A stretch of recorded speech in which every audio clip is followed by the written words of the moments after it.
Hi, this is Dr. Miller. Uh, this week for our critical thinking tutorial, I want to continue the exploration of deductive logic that we began last week, this time with reference to a specific kind of deductive argument called categorical arguments. We're going to be building on the concept of validity, which you learned about last week. It's a tricky concept, so if you're not totally clear about that, you might want to go back and rewatch the tutorial from last week before you go any further in this one. Let's begin with a couple of definitions. First of all, a categorical proposition.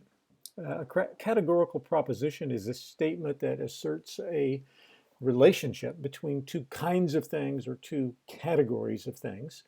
For example, all dolphins are mammals, no doctors are lawyers. In the one, we're asserting a relationship between dolphins and mammals, and the other, a relationship between doctors and lawyers. Likewise, some teenagers love music. Here we're asserting a relationship between the category of teenagers and the category of music lovers. In everyday life, categorical propositions aren't always expressed with exactly these words. You might hear someone say, for example, every dolphin is a mammal, or something to that effect. Or you might hear someone say, there's not a single doctor who's a lawyer, or something like that. But the idea is the same. And when we're doing logic, when we're actually studying deductive logic, we express them in this standard form like you're seeing them here. Now, a categorical argument is simply an argument that includes at least one categorical proposition as a premise. For example, all dolphins are mammals. All mammals have hair. Therefore, all dolphins must have hair. This is a categorical argument because the first premise is a categorical proposition. Actually, so is the second. So we have two categorical propositions, but one is enough to make it a categorical argument. Last week, we learned that an argument of this kind is a valid deductive argument. This week, I want to talk about why it's valid, what makes it valid, how you can tell that it's a valid argument. So the way we do this, we start out by replacing the terms in this argument with letters. So we're stating the argument in a more formal way. Let's let X stand for dolphins, Y stand for mammals, and Z stand for things that have hair. So we would say then that this argument is of the form all X's are Y's, first premise. Second premise, all Y's are Z's. And then the conclusion is of the form, therefore, all X's must be Z's. So now try to come up with an argument where you replace X with one term, Y with another term, and Z with another term consistently, and where it would turn out that the premises would be true, but the conclusion would be false. Try and think of something. Well, you can sit here all day if you want to, trying to come up with something. You'll never come up with it.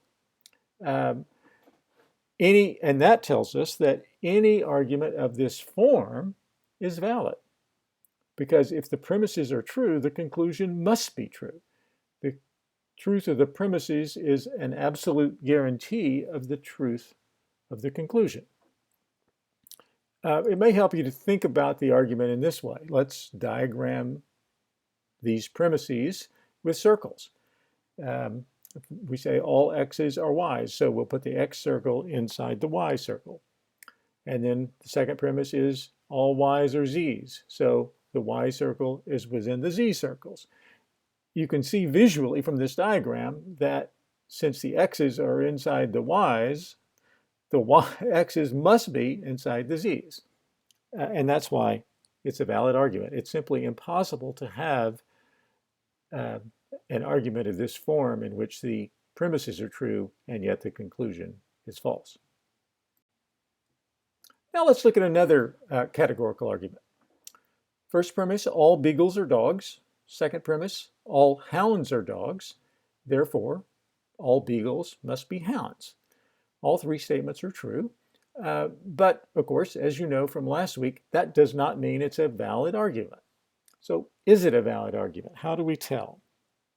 Well, let's again replace the terms in the argument with letters, x's, y's, and z's. The first premise, let's let x stand for beagle and y for dog. So all x's are y's. Let's let z stand for hounds. So second premise would be all z's are y's. And that means the conclusion would be that all x's must be z's. So now try to come up with an argument of this form in which you have true premises and a false conclusion. Think about it a second if you want to, but how about this one? Let's let x stand for cat, y stand for mammal, and z stand for dog.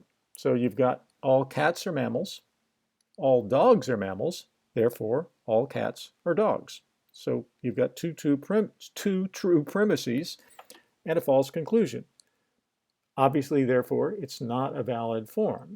So all arguments of this form are invalid because it's possible for the premises to be true and the conclusion to be false.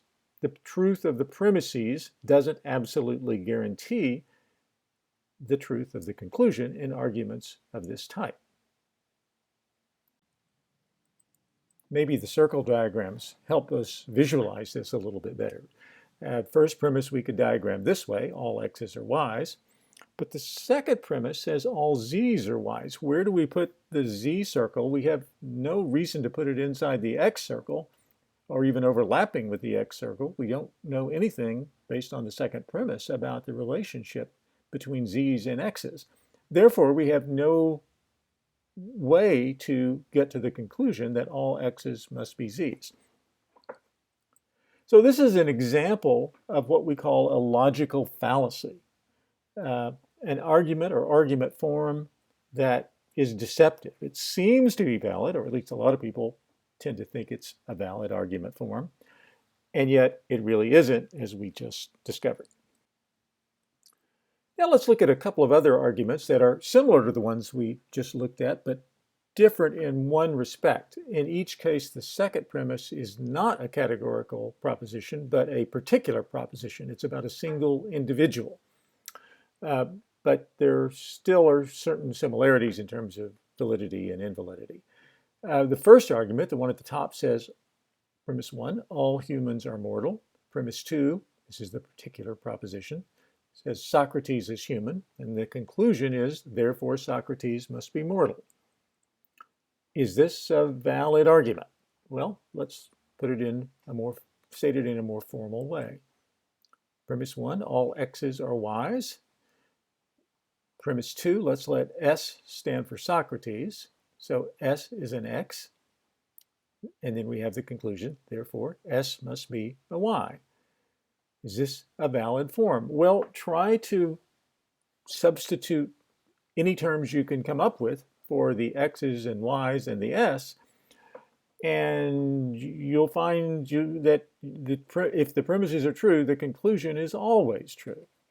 So this is another valid form, like the first one of the two we looked at before. On the other hand, now let's look at this argument. All humans are mortal. Socrates is mortal. Therefore, Socrates must be human. Is symbolizing it this way. All x's are y's. S is a y. Therefore, S must be an x. Is this an argument form that's valid? Well, what if you replaced S with Fido the dog? So then you would have an argument that said all humans are mortal. Fido the dog is immortal. Therefore, Fido the dog must be human. So obviously we've got two true premises and yet a false conclusion. So this form of argument is invalid, always. If you see an argument of this type, it's always invalid. So we haven't gone very deeply into the logic of categorical arguments, but I think we've gone far enough to give you a sense of how it works and how we determine whether a categorical argument is valid or invalid. We're going to look at another kind of deductive argument next week.